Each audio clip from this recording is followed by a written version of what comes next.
I appreciate you guys taking time to join me for this webcast on Revit Family Customization Made Easy.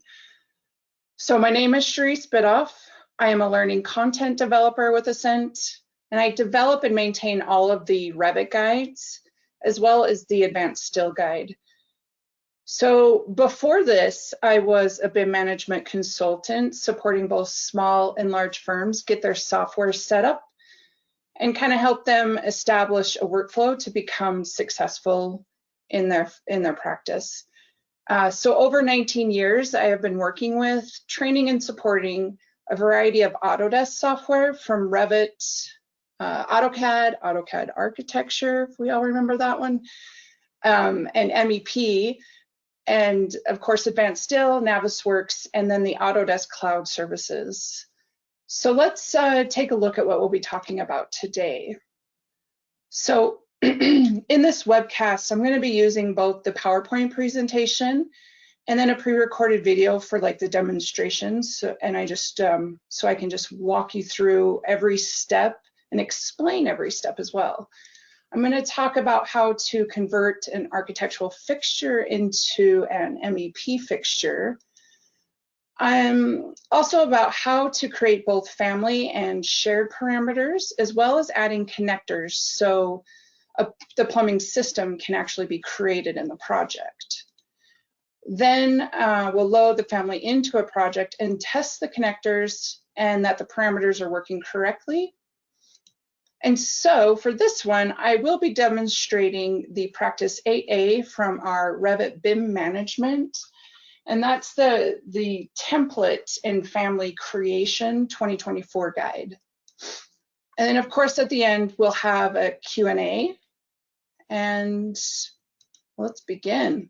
So Revit families can be found all over the internet, from Revit City, BIM objects, or from the actual manufacturer's website. And at times, it can be really frustrating to find what you need or want. And sometimes you just kind of deal with what you find, right? And the problem with that is that when you go to put it in your project, you start getting all sorts of warnings and errors. Sometimes they're not even visible, and it's a headache trying to figure out what is going on. So the easiest way is to take a family that you've tested, and in this case, and what I honestly prefer, is the out-of-box Revit families that you know works as expected, and add the necessary parameters and connectors. So I want to dive into what goes into upgrading an out-of-box Revit family into something you can use in your MEP project. So to some of you, this might be new information. It could also be an overload. And to others, it's going to be a recap. But to me, this is super important to understand when creating and modifying families in Revit. Revit families utilize two parameter types, which is the family and shared parameter. So the family parameters define and control the elements in a project, like dimensions, size, material. And this type of parameter is not used for tags and schedules, but more for increasing a family's flexibility in a project, right? The different, basically flexing is what we call it in the family editor. And then shared parameters can be used in other families, like across various projects. And they are also created with the intent to control an element's instant or type parameter, as well as nested families. So shared parameters can be pulled for tags and schedules. And shared parameters are defined in a TXT file and organized into groups. So as you can see, this is an example of my shared parameters TXT file. I have you see all my groups at the top, and then below it is all of my parameters that I have within each of those groups. Now, I just want to point out that you don't want to open this file and edit it. You always want to try and edit inside of Revit. I do have colleagues that go into Dynamo and they utilize all this information and manipulate it. But for creating families, we just want to keep it to inside of Revit. So now on to the Revit connectors.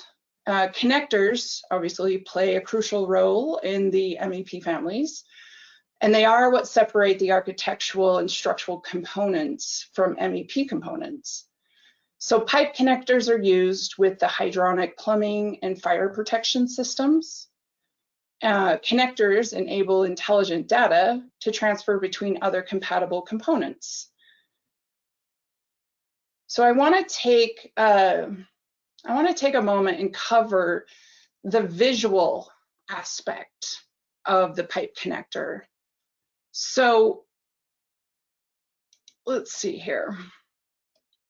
So notice that the connector arrows here in these images on the drain and the sink, notice that the connector is pointing down.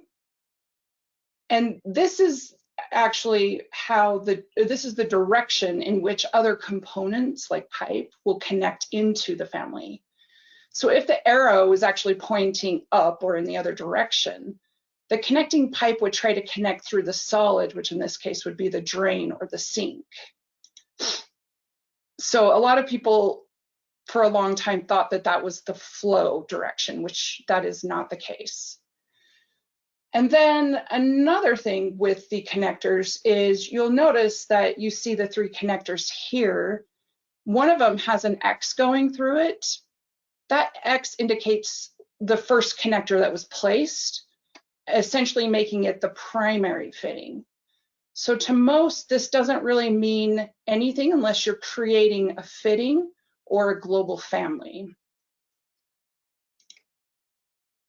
And the last thing I want to cover about the connectors is that some connectors in the family will have an arrow that appears when you select on the connector. This indicates a link between connectors or the flow. If you look between the two connectors on this butterfly valve, you can see like the double arrow, and this indicates the flow going between the two connectors. Now, the pipe connectors have properties in which you can further customize how your family will behave in the project. Now, which ones you can set will depend on what you've selected for the flow configuration or the system classification. You want to utilize, you can also utilize associate family parameters. And this controls the property of a family using a parameter that you've created. So for example, I can control the connector's diameter property using the cold water diameter property that, as you can see in the list of parameters here. So when this is done in the family, the parameter would be grayed out and is being controlled by that parameter that I just assigned to it. Now let's switch over to my demonstration on practice 8A and going over converting the architectural family to MEP after I take a drink. Okay, so in Revit 2024, I'm gonna open up a test project that I use to, I put all my families in here, I test them, I make sure that they work. I'm gonna just zoom in here to the restroom area, and that way I can see all my architectural families. One thing I do wanna do before is to turn off the ability to select on links. That way, as I move my cursor around, it's not gonna give a strobe effect and make everyone nauseous. So I'm gonna select on this toilet here. You can see that in properties, it doesn't have any system or classification set. You can see that there are some in here. I can manually enter information into it, but I want the family to do this. So I'm gonna open it up in the family editor. And now I'm going to open up family types. This is where I'm going to set all of those parameters that's going to control the system classifications that I need when I do my systems. So starting a new parameter, this one is going to be the sanitary radius. And I'm going to leave this as a type, and I'm going to set the discipline to piping and the data type to pipe size, and leave the group in dimensions. I'm going to create one more, and this one is going to be the cold water radius. Now, again, leaving it as type, and then I'm going to set the exact same settings. So the discipline is going to stay the same as the other, the data type, and of course, I'm going to leave it in the same group. Now, once I click OK, I'm going to see both those parameters. And now I'm going to set the values. So the radius for sanitary and the radius for cold water, because I'm going to utilize these going forward. And I'm going to lock it. I'm going to talk about locking here in a second. So now what I want to do is create a shared parameter. And this is going to utilize that TXT file. But instead of using the one I was showing earlier, I'm going to create a brand new one just so you can see that basically how to start one. So in my shared custom families folder, I'm going to create that TXT and start by creating a new group. And this I can start with the piping group, adding a new parameter. This shared parameter is going to be the sanitary diameter. And of course, I want to make sure that my discipline is the same as those other parameters, piping, and then the next one, pipe size for data type. I'm going to create another shared parameter. And of course, this one is going to be cold water diameter. And we always want to make sure that discipline is going to be the same across the board, or we'll start getting issues. Now, once those are done, I want to load them into the family types dialog box. So I'm just going to click OK to get out, make sure it's in the same group. And there we go. It's now added. I'm going to bring in the other one. And from here, I just need to click on shared parameter. Once I hit select, it's going to show me the ones I created. So now I just have to select sanitary and OK. And now it's in there. So what I want to do next is I want to create a formula that controls the diameter. So I'm going to type in cold water radius times 2. Now you notice that I have made a mistake. So once I click off of this here, and I'm just gonna come over here and click lock. So it's telling me that these parameters are case sensitive, which is great because it does give you these error messages if you do a formula incorrect. So I'm going to capitalize cold water radius, click on lock, and now it does an error. Or I guess that's not necessarily an error, it just gives you that pop-up message. Now I want to just kind of talk a little bit about locks. Locks constrain the parameter to that current value inside the family types dialog box.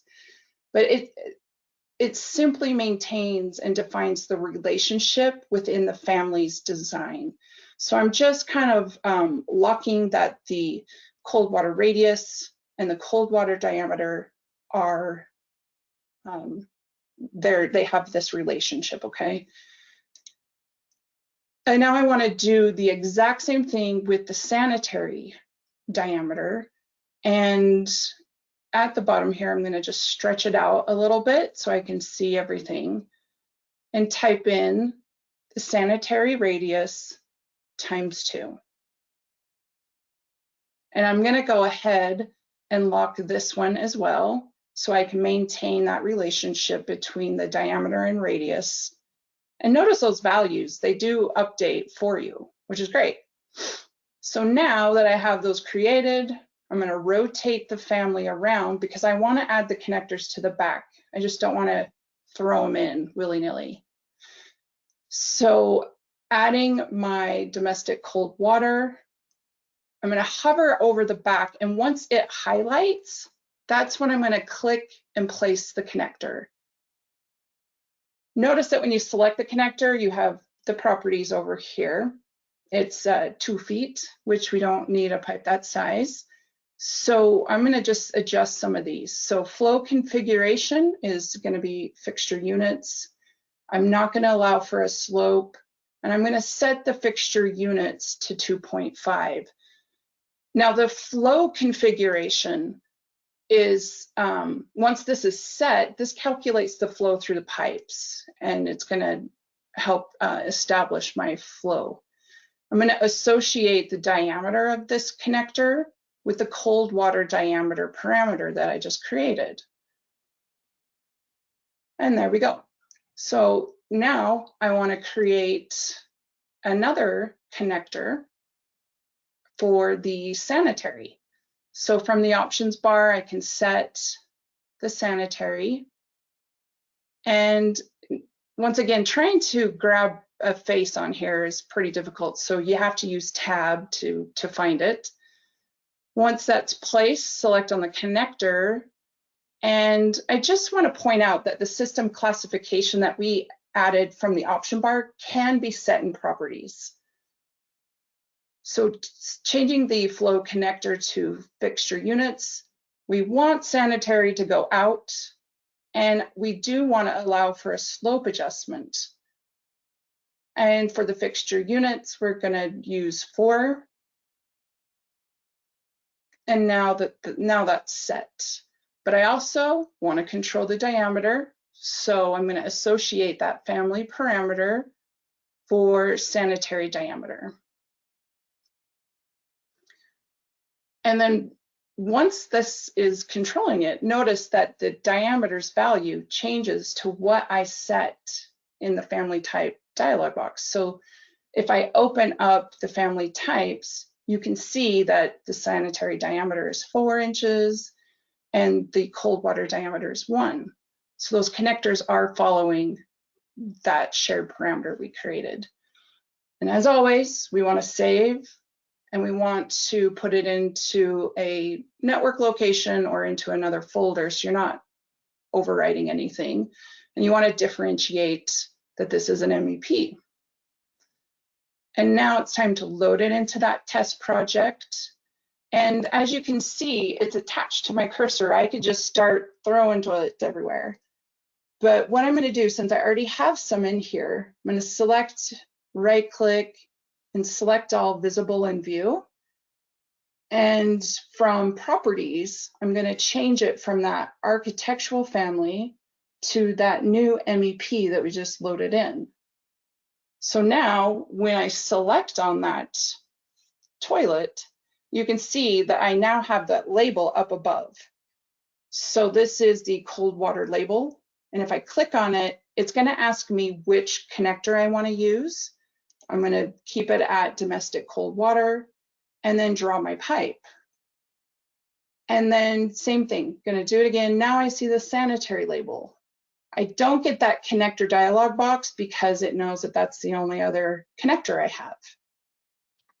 So that is essentially how we're going to convert a family into an MEP family. But what I want to also get into, because I get this question a lot from customers. A lot of customers say that when they draw their pipe, they just end the pipe on the exterior of the building. And is there any other way? Or perhaps there's a fountain outside we need to connect to, we need to connect that fountain to the system. So what you can do in this situation is load a connector family. So in the Load Autodesk Family dialog box, I'm going to go down to the plumbing category here. And in here, I'm going to select on connectors. Now I can load a connector and add it to my project, because sometimes when you're in an architectural project, you just need to load one of these connectors, and it's just going to make things a lot easier than trying to manipulate families. So adding this pipe connector, make sure I place it on a vertical face and select this exterior wall. Now, depending on which side you need it is where you're going to place it, right? So I'm going to put it into the inside here and have it, the water coming in from the outside. So select on it, you can see I have that connector. I can draw it down. I don't think I put an elevation, but that can be fixed. So as you can see, I can now add it to a system. It is now a part of the system. I can change the diameter. I can edit a system with it. It's a functioning connector. So now, another question I also get is, the family is, there's only like one family that I have to manipulate. It just needs one connector. I don't really want to get into manipulating it. What can I do? And again, it's going to be utilizing that connector that I just inserted. So this time I'm going to go to the System tab and actually start it from the command. And so let's take these drinking fountains here. So since they're up against the wall, I'm going to make the view wireframe. And let's get it off the floor. And so from here, all I have to do is add that connector to the back of these drinking fountains. And now I can tie in these drinking fountains with an actual system here. So this is definitely an easy way. Another way I have, another kind of similar issue I have been asked by other customers is electrical connectors that are inside of cabinets. Do I have to edit that cabinet just to place an electrical connector in there? And it's the same thing. You would go in and load the connector from the electrical category and add it in the cupboard area that you need it at the right elevation, right?